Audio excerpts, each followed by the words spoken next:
Boa noite. Mais uma live hoje, a nossa 24ª. Hoje temos o prazer aqui de receber o João Carlos.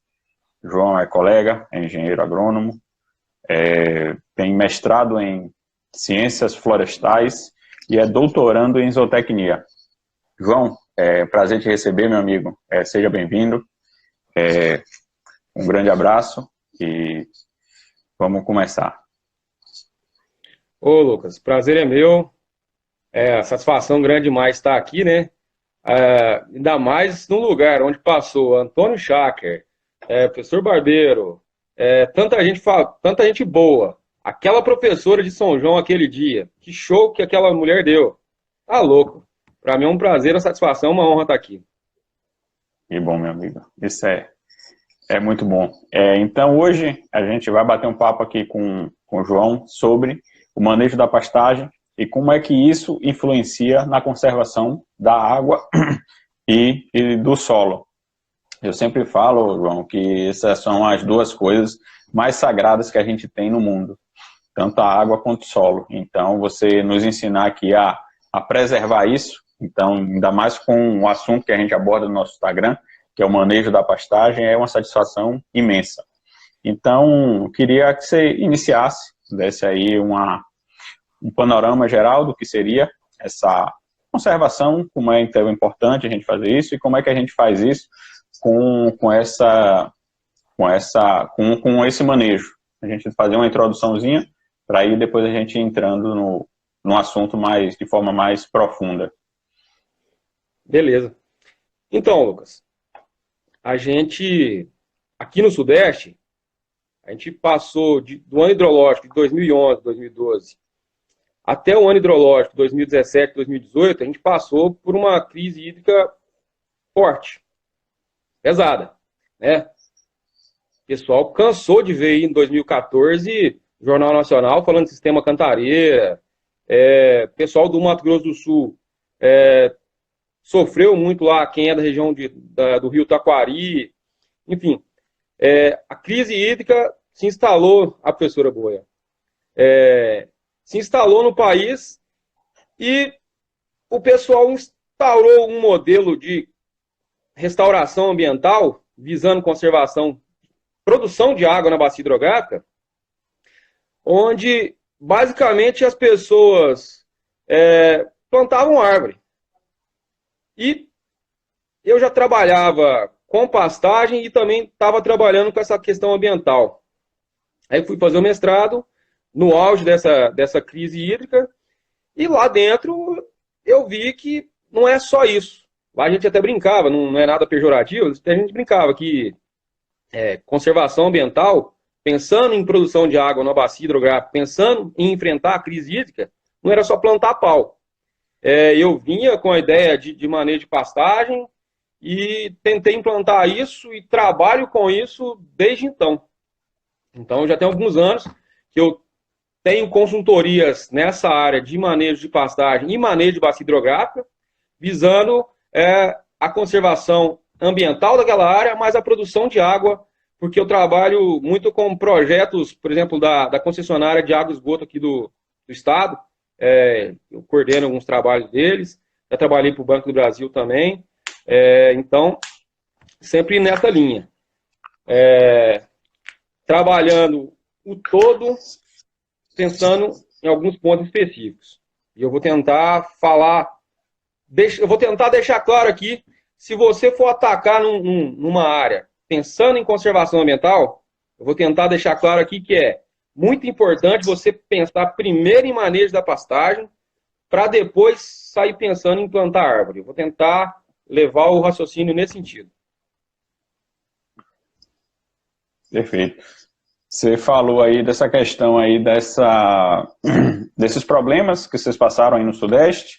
O Sul parece, não sei se já normalizou, mas vem enfrentando estiagem. E chega a ser até estranho para a gente, porque isso já aqui no Nordeste acaba sendo uma constante, João. Então a gente tem problemas de água o tempo inteiro. Então a gente ouve, tá 2, 3 meses sem chover, 4 meses sem chover, a gente acha isso praticamente normal, principalmente a região aqui de semiárido. Então, isso que você está falando é bastante interessante, principalmente para quem tem pouca água. Né? Exatamente. Eu ia falar essa frase no final, mas eu vou falar ela já de uma vez. Assim como o Ernesto diz que está proibido perder pasto, também está proibido perder água na fazenda. Lucas, a gente conversa várias vezes no Telegram e eu vejo pessoas falando, minha propriedade chove 600 milímetros, a minha chove 700. Aqui no auge dessa crise estava chovendo 800. Né? Muito menos que vocês, ou muito mais que vocês, né? Então, dá para conviver com pouca água.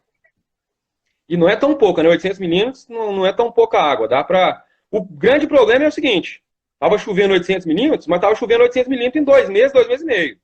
Aí complica um pouco. Aí isso que eu vou falar hoje faz mais sentido. É o seguinte: o que eu vou falar hoje, não vou falar nada eu não vou falar nada de novo, não. Vou falar muito daquilo que, para a galera que fez agronomia, para a galera que fez zootecnia, muito que aquele professor lá do 3º, 4º período falava. Aquele professor de agricultura geral, aquele professor de conservação de solo, né? Eu só vou trazer esses conceitos e jogar pastagem ali dentro, porque assim como o Maurício da Atenagro, o ano passado, defendeu muito a agropecuária, principalmente a pecuária, quando aquele pessoal, Greta e não sei mais quem, ficou metendo a ripa na pecuária, o Maurício estava defendendo a pecuária. E eu também tenho por obrigação de defender a pecuária. Eu venho de uma linha acadêmica também ambiental e estou hoje, quer dizer, na verdade estou há alguns anos trabalhando com pecuária. Então, eu não posso aceitar pessoas que não conhecem colocando a pecuária como um vilão. Pelo contrário, a pecuária, nos dias que nós vivemos hoje, a pecuária é uma das grandes saídas para a situação que nós estamos vivendo. Bom, a gente sabe que praticamente 23% da área do nosso país é ocupado por pastagem. 9% pastagem nativa e o resto pastagem plantada. Dessas pastagens plantadas, a gente sabe que 70%, 90% está degradada. Essa história de degradação de pastagem, a gente já paga uma conta pesada há muitos anos. Está na hora da gente virar isso aí. E a gente tem o poder de virar essa chave. Né? A gente sair de uma lotação de 1 UA para 1,5, 2, a gente sabe que o esforço não é muito grande. E se a gente fizer isso nessa mesma área que nós temos, a gente consegue liberar a área para os outros usos mais nobres, talvez. Né? Agricultura, floresta. É só a gente usar aqueles conceitos que a gente aprendeu lá no 3º, 4º período de faculdade, onde a gente estava preocupado em beber cachaça e não ouvir o professor. Só a gente usar aquilo lá. A gente não está inventando a roda. Tudo que eu vou falar aqui hoje está muito nesse livro aqui, que é um livro dos anos 80. Esse livro aqui, ó, de conservação de solo, que é da década de 60. E a parte de conta que eu vou falar um pouquinho está nesse aqui, que é um pouco mais novo. Escoamento superficial. Então, as imagens aparecem espelhadas para a gente, João. Tá, depois eu tiro uma foto e mando. Eu só estou querendo dizer que o que eu vou falar aqui, eu não estou trazendo nada de novo. São coisas que já estão aí e que a gente acabou não fazendo, não sei porquê. Mas vamos lá. Quando eu falo em conservação de solo e água, eu estou pensando na propriedade rural, eu estou pensando também num elemento da paisagem, que é a bacia hidrográfica. Muitas vezes a propriedade pode estar dentro da bacia hidrográfica ou pode ter várias bacias hidrográficas dentro da propriedade. Eu, por exemplo, trabalhei numa fazenda em Miranda, no Mato Grosso do Sul, que era uma fazenda de 109 mil hectares. Então, pensando em dimensões aqui de Minas Gerais, você teria bacias hidrográficas muito grandes ali dentro. Mas o que é uma bacia hidrográfica? Bacia hidrográfica é uma área delimitada por divisores topográficos, onde toda a água que precipitar ali dentro vai converger para um ponto só, para uma força. Beleza. Eu estou tentando falar da forma mais simples, tá, Lucas? Se não estiver dando para entender, você para Não, e pode volta ficar atrás. tranquilo. Eu volto atrás. Então, se eu cheguei lá, no encontro de dois corpos, olhei para a direita, eu vejo exclusivamente aquela nascente daquele corpo, então dali para cima é a bacia hidrográfica. Mas a bacia hidrográfica, ela não tem só comprimento e largura, ela tem profundidade. Ela tem, então, 3 dimensões. E essa questão das 3 dimensões é muito importante, porque aí a gente passa a pensar na bacia como uma caixa d'água, onde a quantidade e a qualidade da água produzida naquela bacia tem tudo a ver com o uso do solo que eu estou dando naquela, que eu estou aplicando naquela bacia hidrográfica. Certo? E solo? Solo é o componente que dá o 3D daquela bacia hidrográfica. E aí eu vou trazer, então, agora algumas coisinhas de solo que às vezes a gente esquece, né?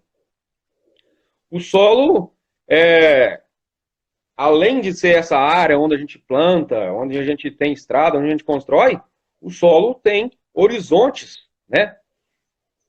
A, B, C, E, rocha, que esses horizontes, a profundidade e a física, o material que compõe esses horizontes, eles são muito distintos, né? A gente tem a camada mais superficial do solo, tem, os biólogos gostam de chamar de horizonte O, que é onde tem uma camada de matéria orgânica, né?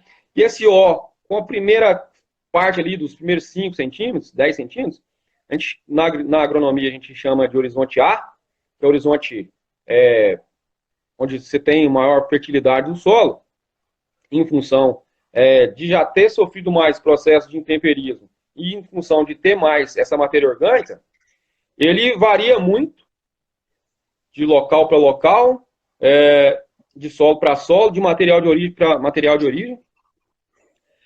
Logo embaixo desses primeiros centímetros, eu tenho um horizonte B, que é o horizonte que mais preocupa a gente como agrônomo e como técnico que pensa em conservação de solo.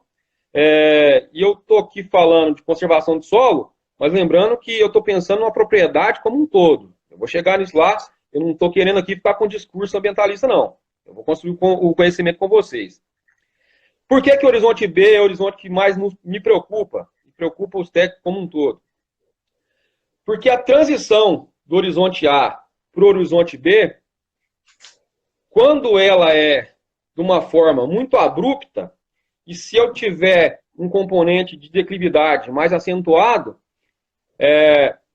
essa mudança abrupta que eu falo é a mudança na textura. Eu tenho um horizonte A um pouco mais arenoso, se eu tiver um horizonte B mais argiloso, se essa mudança for muito abrupta, for de um teor de argila pequeno para um teor de argila muito alto, eu posso ter um solo que me traz complicações, né, numa questão de declividade. O horizonte é justamente essa transição aí desses horizontes A e B, e o horizonte C é a rocha inconsolidada, em processo de formação do solo. Ela vai vir a ser o solo futuramente. O desgaste dessa rocha vai vir ser o solo, horizonte B, horizonte A, e assim por diante. Bom, lembrando um pouquinho o que é solo. Esses horizontes, eles vão estar ou não em determinadas porções da minha bacia hidrográfica. Eles estarem ou não em determinadas porções da bacia hidrográfica traz mais um conceito que a gente aprendeu lá no início da agronomia, lá no curso técnico agrícola, ou quem não é técnico vai entender um pouquinho aqui agora, que é o seguinte,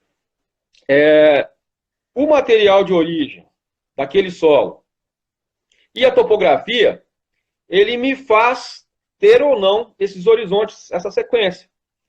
Ele me faz ter ou não um solo mais raso e um solo mais profundo. E ter ou não esses horizontes mais férteis, menos férteis, com uma física melhor, com a física pior, me impõe usos diferentes para aquele solo. Grave bem. Eu tenho áreas que têm aptidões diferentes em função dessas camadas do solo. Fertilidade, horizonte A, B, C, rocha, né? Então, normalmente, o que eu tenho? Uma pedoambientes que vão me condicionar topossequência de solo. Em geral, principalmente aqui na região de Minas ou nas regiões mais montanhosas, o que eu tenho? Um divisor topográfico, né, que é aquela região onde divide duas bacias hidrográficas, uma para esse lado, outra para o outro. Essa região, normalmente eu tenho solos mais rasos, eu tenho uma camada de rocha mais próxima desse horizonte A. Então, talvez eu não tenha horizonte B, talvez eu não tenha horizonte C, eu tenho horizonte A e a rocha, ou talvez só tenha rocha. Descendo um pouquinho, desse chapeuzinho do palhaço ali da bacia hidrográfica, mais para baixo um pouquinho, o que eu tenho? Eu já tenho uma formação de um horizonte B, e que esse horizonte B, se ele tiver mais ou tiver menos argila, eu vou ter uma condição melhor ou pior para infiltrar água. Depois, descendo um pouquinho mais, eu já tenho uma declividade um pouco menor do que essas anteriores, e é uma área onde eu vou ter um manejo diferente do que essas áreas acima. Descendo um pouquinho mais, eu já estou numa área mais plana, onde eu tenho solos, que eu tenho a possibilidade de ter uma profundidade de solo, onde armazena mais água, onde eu tenho condição de raiz, desenvolvimento radicular melhor. Eu não estou dizendo necessariamente que essas áreas são mais férteis. A tendência é que seja, né? Pela remoção do material de cima para baixo.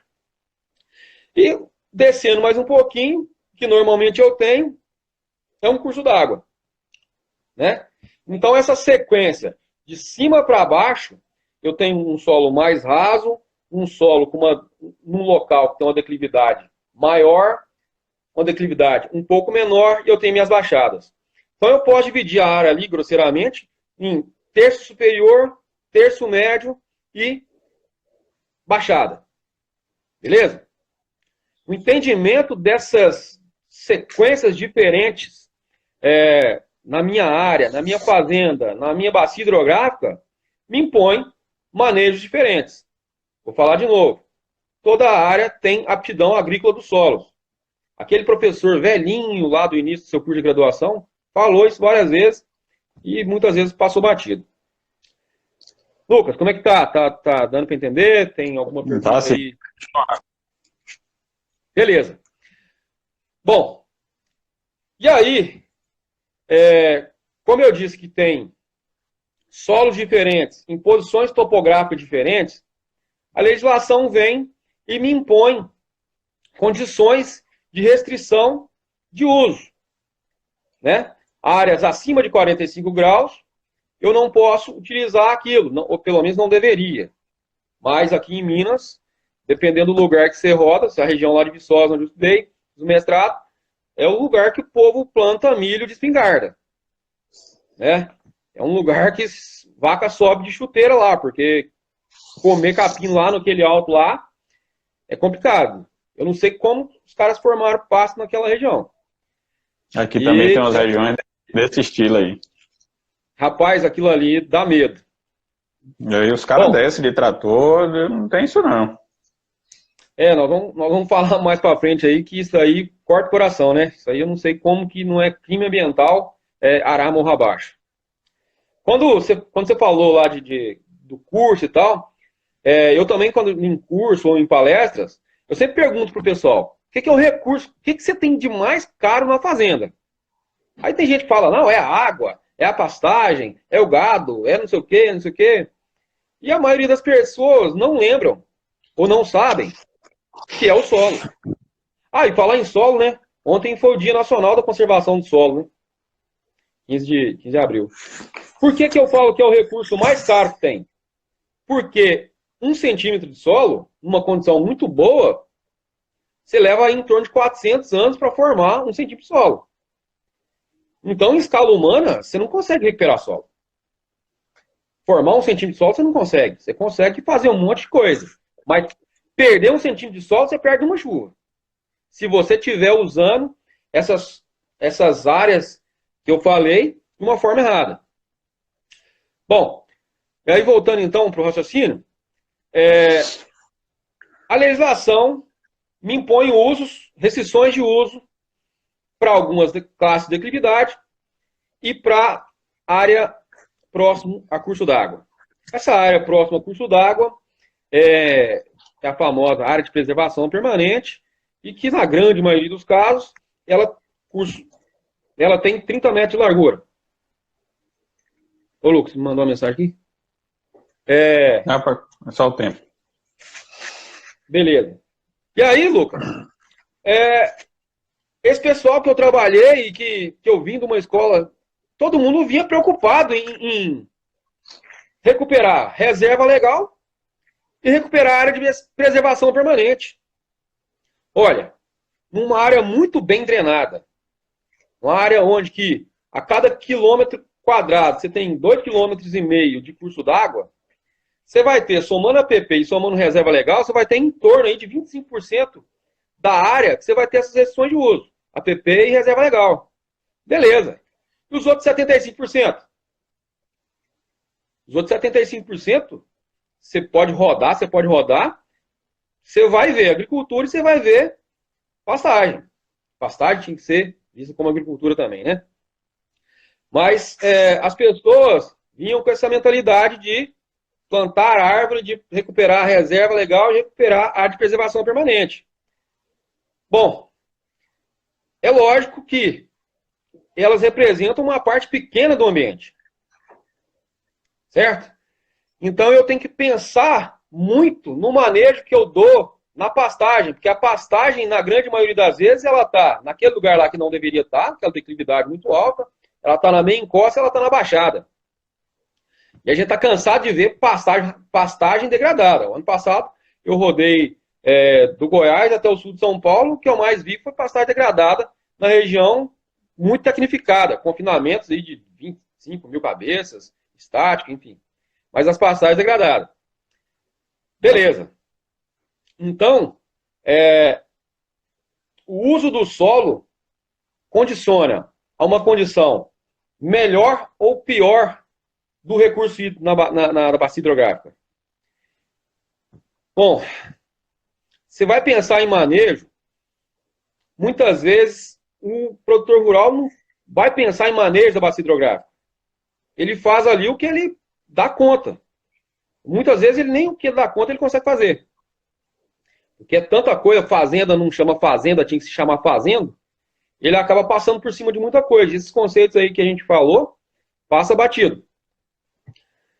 Bom, e aí, a pastagem representa normalmente, na grande maioria das vezes, 75% do uso das bacias hidrográficas. Então, eu tenho que dedicar um olhar especial à bacia hidrográfica. Por quê? Se eu for plantar árvore, até ela me criar uma condição de fechar um dossel, de formar uma serapilheira no solo, de ter uma condição radicular, onde eu vou ter uma infiltração, primeiro uma interceptação, depois uma infiltração de água favorável, onde tem uma recarga de água boa, eu vou demorar aí muitos anos. Em Viçosa a gente tinha uma área experimental lá que 51 anos que tinha vedado essa área, a gente não estava numa área clímax ainda. Ou seja, essa floresta ainda não estava contribuindo com tudo que ela podia contribuir. Lembrando que todo ser vivo, ele segue um crescimento numa curva em sigmoide, né? Ele vem num crescimento pequeno, depois ele tem um grande crescimento, depois ele dá uma declinada na curva e ele estabiliza. Essa parte de estabilização da curva é a parte onde mata nativa, de eucalipto, onde qualquer formação vegetal vai pagar aquilo que ela consumiu de água para formar aquela massa que ela tem. Né?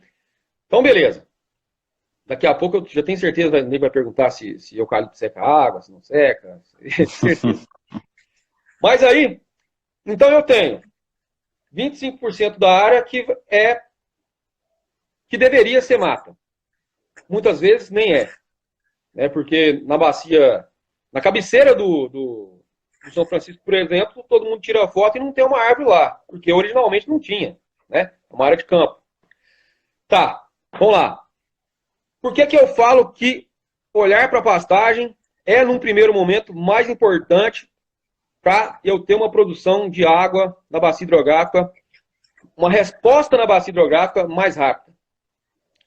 Porque eu tenho um componente que chama escoamento superficial, que nada mais é o quê? Água que escoa por cima do solo em relação àquela que precipitou. Então, se escoa mais e infiltra menos, eu tenho uma relação que não é boa. Se escoa menos e infiltra mais, eu tenho uma relação muito boa. E as pessoas vêm de uma mentalidade onde que a floresta tem um baixo escoamento superficial. E é verdade. Só que para ter um baixo escoamento superficial e uma alta recarga de lençol freático, eu preciso de ter um dossel formado, eu preciso de ter uma serrapilheira formada, eu preciso de muito tempo. A pastagem não. A pastagem ela forma um dossel forrageiro muito rápido, desde que eu tenha a forrageira certa no lugar certo. Né? Então, esse conceito de escoamento superficial é o principal argumento que eu uso para trazer a pastagem como personagem principal dessa recuperação dessa bacia. E eu tenho trabalhado há alguns anos com um resultado positivo, trabalhando a pastagem primeiro e tirando só os agentes degradadores, que são pé de boi, fogo, então cercando e acerando essas áreas de reserva e essas áreas de preservação permanente, que elas são áreas menores e elas contribuem num volume menor para a infiltração de água. Então, eu vou para a pastagem, reduzir escoamento superficial. Beleza, então agora eu chego no terceiro ponto, no final do terceiro ponto que eu queria dizer aqui. Vou só fazer um raciocínio rápido para a galera, e esse talvez gere alguma confusão, mas é o que vai sustentar o meu argumento, são essas continhas que eu vou fazer com vocês aqui agora. Então, o escoamento superficial é aquela relação da água que escoa para a água que infiltra. Por tanto que choveu. Choveu 100, escoou 30, significa que está infiltrando 70. O escoamento superficial é 0,3. Certo? Então, eu vou imaginar aqui que eu estou numa bacia hidrográfica de 100 hectares, numa propriedade de 100 hectares. E eu tenho lá área de preservação permanente, eu tenho reserva legal e eu tenho pastagem. Naquele raciocínio, 75% da minha área, 75 hectares, é pastagem, 5 hectares é área de preservação permanente, 20% é reserva legal. Beleza. Vamos imaginar que eu estou numa situação de uma declividade aí em torno de uns 15%, 18%, onde dá para eu entrar ainda com máquina, mas é uma declividade considerável, e que eu estou numa área degradada. Então, basicamente, eu tenho 70% de escoamento superficial. Só para a gente ter uma noção, o asfalto escoa praticamente 100%, né? 0,98 o escoamento superficial, o fator de escoamento. Vamos imaginar que eu tenho uma chuva, uma intensidade de 30 milímetros por hora. Isso me dá, nesses 100 metros cúbicos, uma vazão máxima de 5,83 metros cúbicos por segundo. Para quem não tem noção, são 5.800 litros por segundo passando ali no final do curso d'água nesse bacio de 100 hectares. É muita raça de água, como dizia um professor meu. Como que eu estou fazendo essa conta? A continha é muito simples, não é a forma mais clara de traduzir escoamento superficial, mas é a forma mais fácil. É a conta que a gente usa para dimensionar obras hidráulicas dentro da engenharia e dentro da agronomia, como um todo. Você pegar o escoamento superficial, essa intensidade da chuva, e a área multiplicar um pelo outro e dividir por 360. Você tem, então, metro cúbico por segundo. Vou imaginar uma situação onde eu larguei a pastagem e recuperei a reserva legal e a área de preservação permanente. Então, eu ainda estou com 70% de escoamento superficial na área de pastagem, mas eu reduzi para 0,25 e para 0,3 na área de APP e reserva legal. Então, isso me trouxe de 5,8 para 4,9 escoamento superficial. Isso é uma relação pequena, né? Eu só recuperando a área de reserva e a APP. Vamos pensar a situação onde eu vim colocando o manejo de pastagem. E manejo de pastagem, entenda-se, entrar na altura e sair na altura certa, mantendo uma estrutura da pastagem onde eu tenho uma relação folha-como mais positiva na questão de folha. Eu tenho um dossel bem fechado. Então eu levei de 0,7 a minha área de pastagem para 0,4 e mantenho 0,7 nas áreas de pastagem, na área de APP e reserva.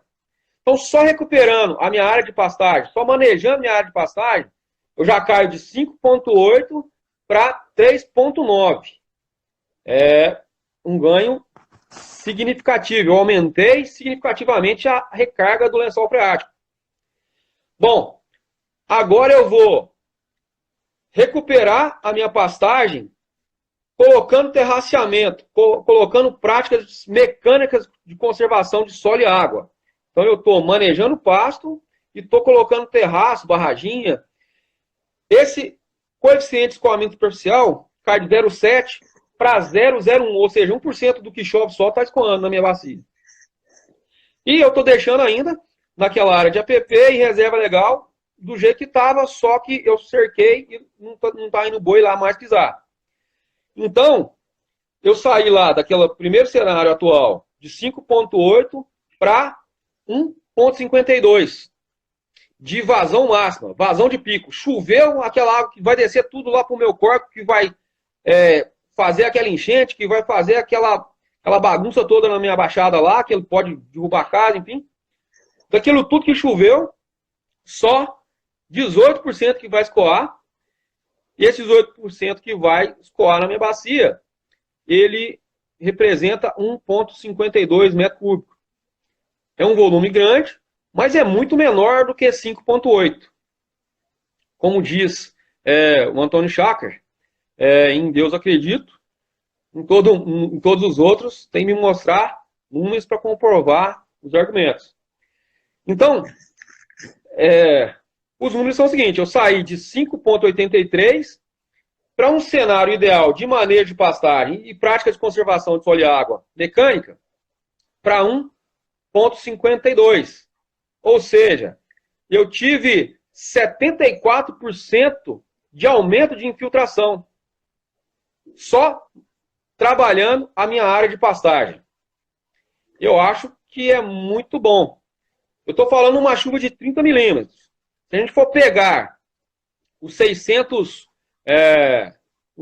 milímetros que chovem na região do Lucas aí, eu estou falando que eu estou deixando de perder 400 milímetros de chuva.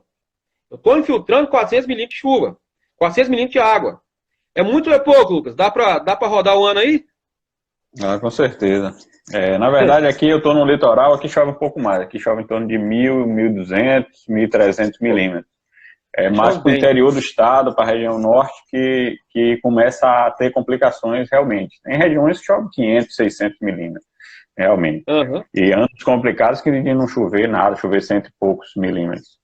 Então, essa é uma visão, João, bem interessante, uma nova visão que está além do ganho de peso do GMD, está além da taxa de lotação, essa questão dessa infiltração da água realmente. Então, a gente tem problemas de água, de perda de água.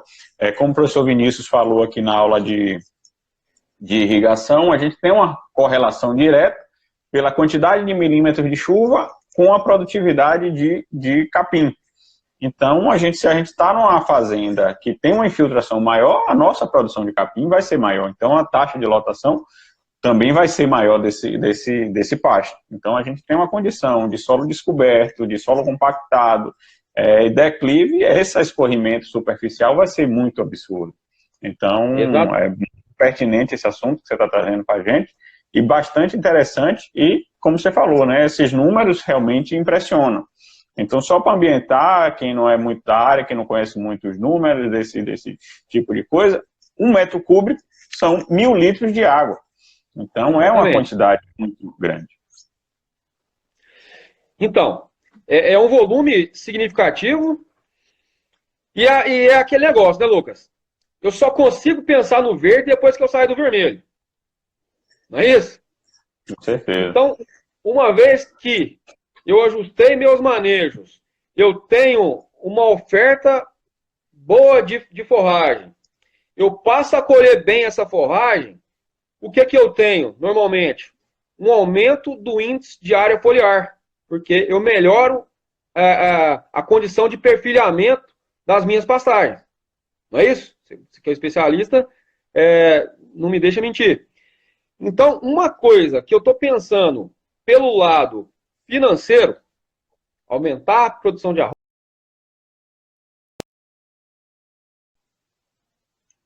Opa, cortou, né?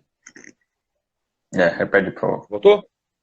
Voltou. Então, uma condição que eu estou pensando em melhores ganhos financeiros, seja de arroba por hectare, seja de leite por hectare, me leva também a uma conservação ambiental, que muitas vezes a gente não olha por outro lado. É um aspecto muito importante. Uma vez que eu tenho um dossel forrageiro bem formado, que eu tenho um maior índice de área foliar, o índice de área foliar é a quantidade de folhas que eu tenho por metro quadrado. Então, se eu tenho 3 metros quadrados, se eu pego um quadrado, corto todas as folhas que eu tenho ali naquele metro quadrado, abro todas aquelas folhas, coloco uma do lado da outra. Se eu tiver, por exemplo, 3 metros de folhas em 1 metro quadrado de área, isso é o índice de área foliar. Quanto maior o índice de área foliar, maior o perfilhamento que eu tenho naquela minha pastagem, maior a condição de eu entrar com uma taxa de lotação melhor. Mas eu só consigo ter esse índice de área foliar se eu entrar na altura certa, sair na altura certa, se eu tiver a pastagem certa no lugar certo. É aquele conceito que o professorzinho lá no segundo, terceiro período falava. Então, não significa que eu vou colocar uma pastagem que forma uma toceira, tem um crescimento ereto, num topo de um morro, um mombaça num topo de um morro. Por quê? Porque é uma área, é uma planta que me deixa uma área de solo exposto. Então, por mais que eu tenha um manejo em altura e entrada bom naquela pastagem, é uma forrageira que não tinha que estar naquela área. Aquela área eu tenho pastagens mais direcionadas para aquela área. Eu tenho um manejo de pastagem mais específico para aquela área. Primeiro que não tinha que ter utilização daqueles 45% lá, daquele chapeuzinho de palhaço. Mas já que eu não tenho que ter mombaça lá. Eu tenho que ter lá um capim que fecha bem a área. Eu tenho que ter lá, por exemplo, uma braquiária. Então, é a pastagem certa, no lugar certo, com o manejo certo da pastagem certa. Somatório disso aí me dá dinheiro, me dá conservação de solo e água e me dá uma condição de pensar agora em sair plantando árvore, em formar um corredor ecológico, em pensar mais nessa questão ambiental. É importante a gente pensar nessa questão de água porque toda propriedade ela precisa de água, seja para consumo humano, seja para dessedentação animal, seja para produção de hortaliças, seja para produção vegetal como um todo. Então a gente não pode dissociar essa questão de conservação de solo e água da minha condição de existência humana ali naquela área. Então, eu não vou ficar aqui me atendo à altura, a tipo de manejo, se é rotacionado, se não é rotacionado, se é lotação contínua, se é fixa, enfim. Mas o tipo de pastagem no lugar certo, a pastagem certa, no lugar certo, com o manejo certo, me garante que eu estou entrando no momento em que eu tenho que entrar. E aí, associando tudo isso aí, as formas de manejo, eu posso apertar um pouquinho, eu posso intensificar o uso do solo nas áreas mais planas, que tenham declividade menor, onde eu posso usar esses pânicos, ou eu posso usar esses capinhos mais produtivos, e ter nas águas ali aquele espaço pulmão, onde eu vou utilizar aquilo no momento mais seco. No momento onde eu preciso de ter uma cobertura vegetal boa no solo para reduzir aquele efeito splash, aquele efeito de bomba que a gota de água promove no solo quando ela bate no solo. Então, o planejamento agrícola tem que ser muito bem feito. É lógico que eu não estou falando para você sair trocando de pastagem, trocando capim. Eu e o Lucas, a gente sempre conversa e nós não somos a favor de trocar capim. Mas, se você tem um mombaço numa área de morro, com certeza, com o tempo, ele vai sendo trocado. E essa troca vai ser natural de acontecer, porque é um capim de fertilidade numa área um capim exigente numa área que oferece pouco.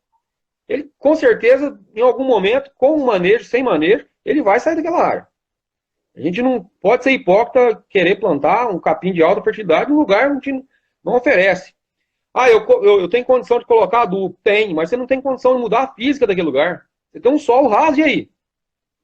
Eu vejo nas caixinhas do Lucas sempre perguntando questão de lugar pedregoso.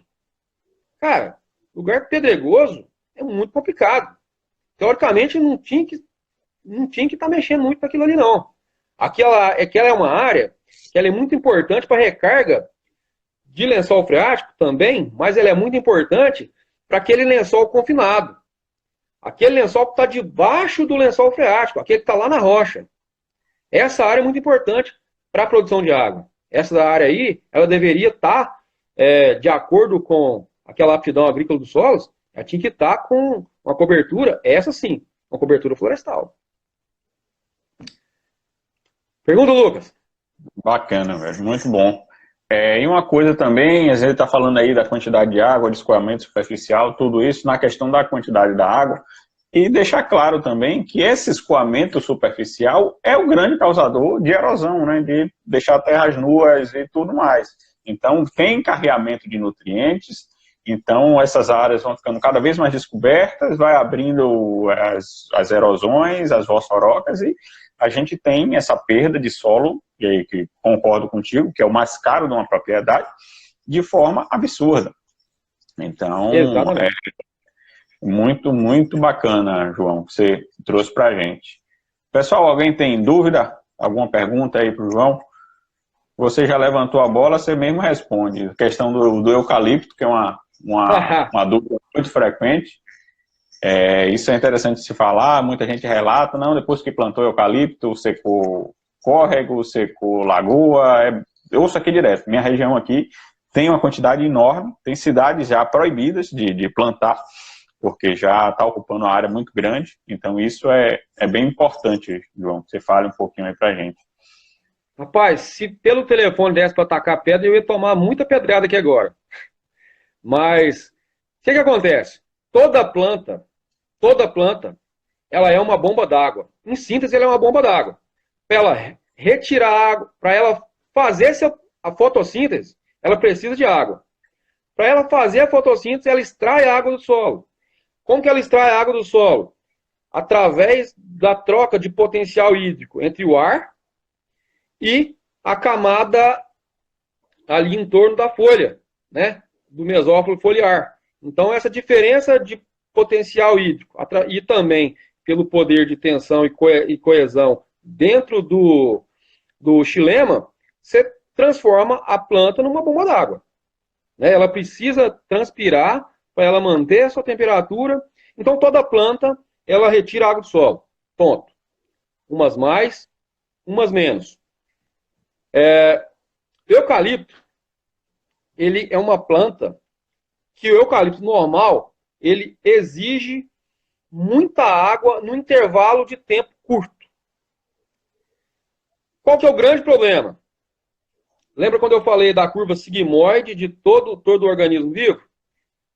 Quando o eucalipto chegou aqui, ó, no topo da curva, a turma vem e corta ele.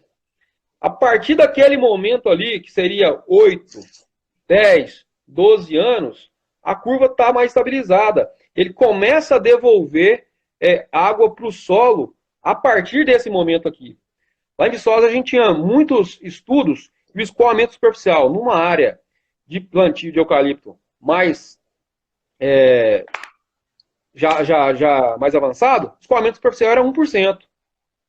Então ele devolvia muita água para o solo. E ele já não tirava tanta água porque o incremento de massa dele já era menor. Ele precisa de muita água para ele se desenvolver, tanto em largura como em crescimento. Isso aí até o terceiro ano puxa muita água. Agora, o que faz secar a nascente, que faz secar, não é só o eucalipto. É o uso que se dá. Porque para plantar o eucalipto, ou para plantar um café, ou para plantar qualquer outra coisa, você mexe muito solo. O que se fez no passado foi desmatar e compactar muita área de recarga. E aí o eucalipto hoje paga uma fama gerada na década de 80, principalmente, onde se desmatou muita área de recarga, usou muito trator compactando aquela área, e essas áreas historicamente secaram, e as pessoas que estão falando hoje que o eucalipto seca, ele puxa muita água, ele é exigente muita água. Agora, se ele seca, você tem que avaliar muito bem a bacia hidrográfica, você vê o regime hidrológico, você vê o escoamento superficial no resto da bacia hidrográfica. Então, falar que é o eucalipto botar na conta de uma coisa que nem sempre é o vilão. É o que o povo faz. Chama a pecuária de vilão, sendo que ela pode ser o grande mocinho. A pecuária foi vilão aí na década de 70, 80, desmatando umas áreas que precisava na época, né? Hoje a gente tem que recuperar muita coisa. Mas é a mesma coisa, né? Colocar na conta do eucalipto que colocar na conta da pastagem.